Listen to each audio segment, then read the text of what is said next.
Kita sholatnya kayak gitu. Keinginan banyak tapi nggak bener.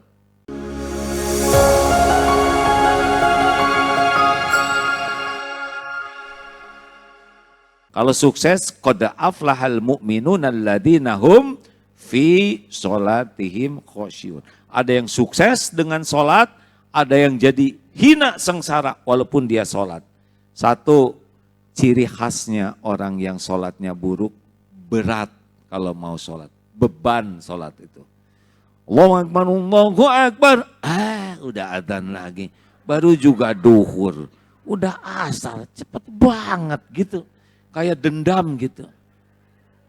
Kalau orang yang sukses sholatnya, kangen sholat itu. Ditunggu sholat itu. Ayo, kalau yang merasa berat berarti dia tidak akan bahagia. Dua, riya. Orang yang sholatnya buruk baru semangat kalau diketahui orang. Jadi kalau bisa dia divideokan lagi sholat itu. Allahu Akbar. Sama kan lagi umroh juga gitu. Ya Allah, kami mohon. Lupa belum dionin. Hati-hati, ibadah tuh hak Allah ya. Pernah nih Pak, ini kejadian Pak Wali, ada atasannya dari Jakarta, kejadiannya tidak di Jakarta. Atasan ke daerahnya, nah di kantornya udah masuk duhur. Nah atasannya itu senang sekali sholat. Ini anak buahnya tuh demi kelihatan di dekat atasannya, dia cepat-cepat sholat di samping atasannya, tapi dia nggak sempat wudhu. Ini ngaco pisan ada. Tiga, ciri orang yang buruk sholatnya adalah senang melambat-lambatkan sholat.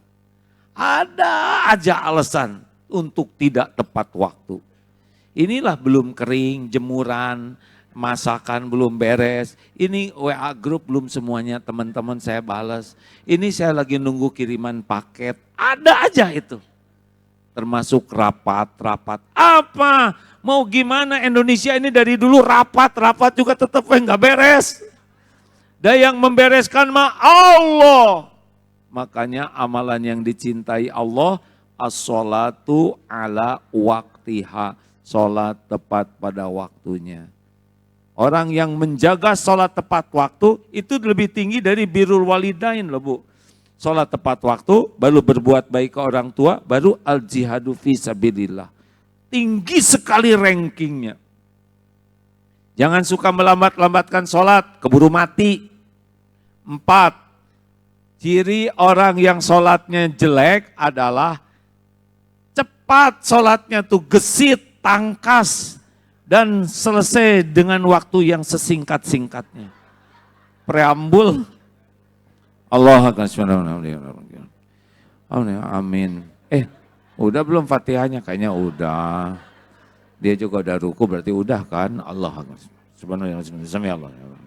Allah subhanahu wa ta'ala Allah ngerbik biru wa maju Allah subhanahu wa ta'ala atahiyatan barakatuh salawatu astagfirullahaladzim, astagfirullahaladzim, assalamualaikum. Begitulah. Benar-benar itu ke Allah tuh nggak ada adab sama sekali. Bu, hati-hati ya. Masa doanya begini, subhanallah, lebih dari sok itu teh doa.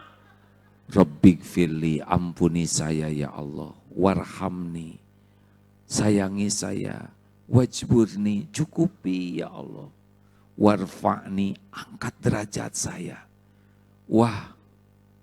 warzukni, berikan rezeki yang halal berkah, wahdini, tuntun saya ya Allah, setiap pikiran, ucapan, tindakan, wa'afini, selamatkan saya dari segala sesuatu, wa'fu ani. Tahu wa'fu ani?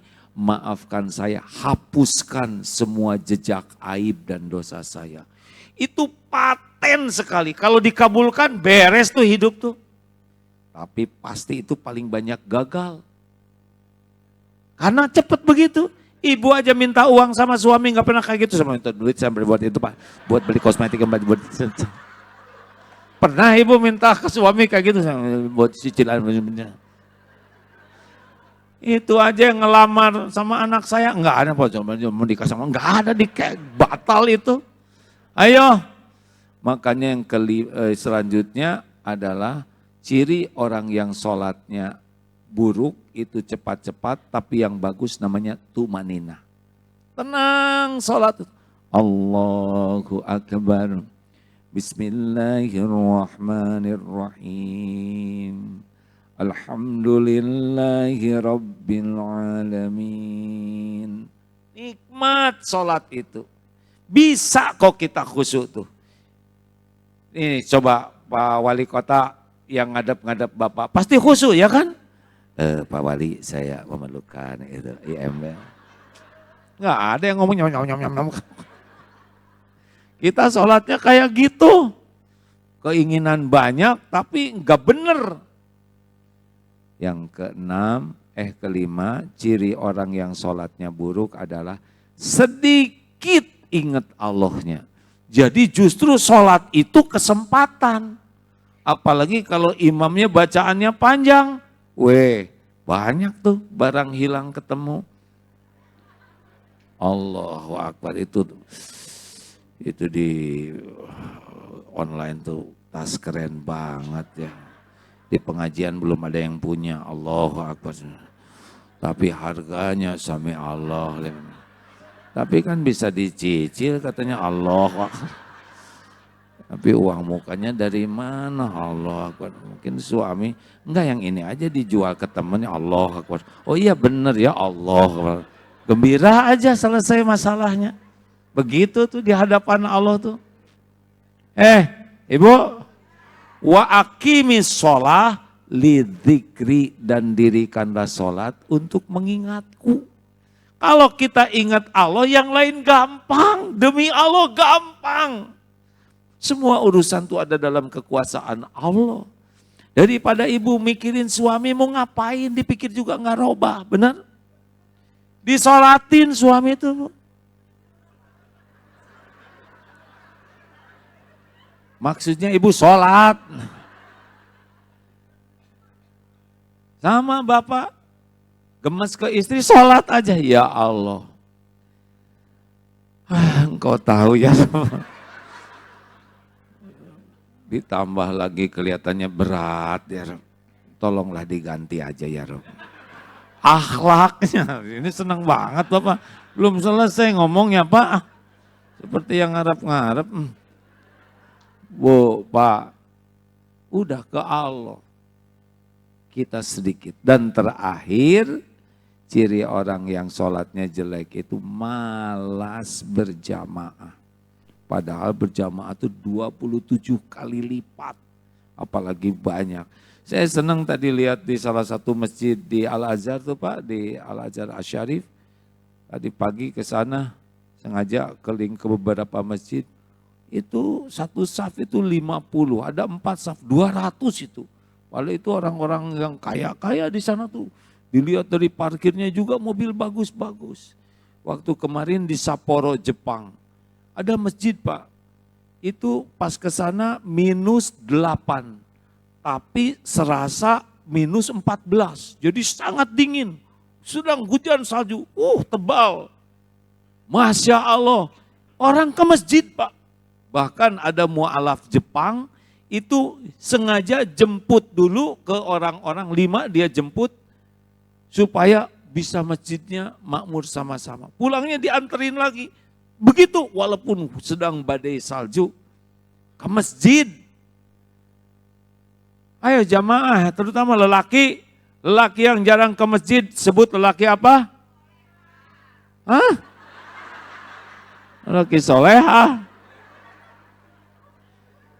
Jogging 10 km kuat. Bersepeda 40 km kuat. Ke kantor 50 km kuat. Jalan-jalan ke luar negeri ribuan kilometer kuat. Ke masjid 50 meter enggak kuat. Kekuatan lelaki itu diantaranya ke masjid. Lelaki jarang ke masjid, seperti ikan tidak masuk air, pasti gelagapan terus hidupnya. Suruh ke masjid, ya Bu. Tapi harus jelas dia kemana. Jangan sampai di rumah, enggak di masjid, enggak ada. Lelaki, mau kemana? Mati kita ini sebentar lagi ya. Masjid, masjid, Masya Allah. Mudah-mudahan ceramah sederhana ini walaupun kelihatannya banyak senyum, tapi bisa dimasukkan ke hati. Jaga sholat. Sholat itu pembeda antara Islam dengan bukan Islam. Sholat itu mi'rajnya orang beriman. Sholat itu tidak ada alasan uzur. Walaupun tidak bisa berdiri, bisa duduk, tidak bisa duduk, bisa berbaring, tidak bisa bergerak, bisa pakai isyarat. Jangan pernah meninggalkan sholat. Karena sholat itu tiang kita. Tanpa tiang kita pasti roboh.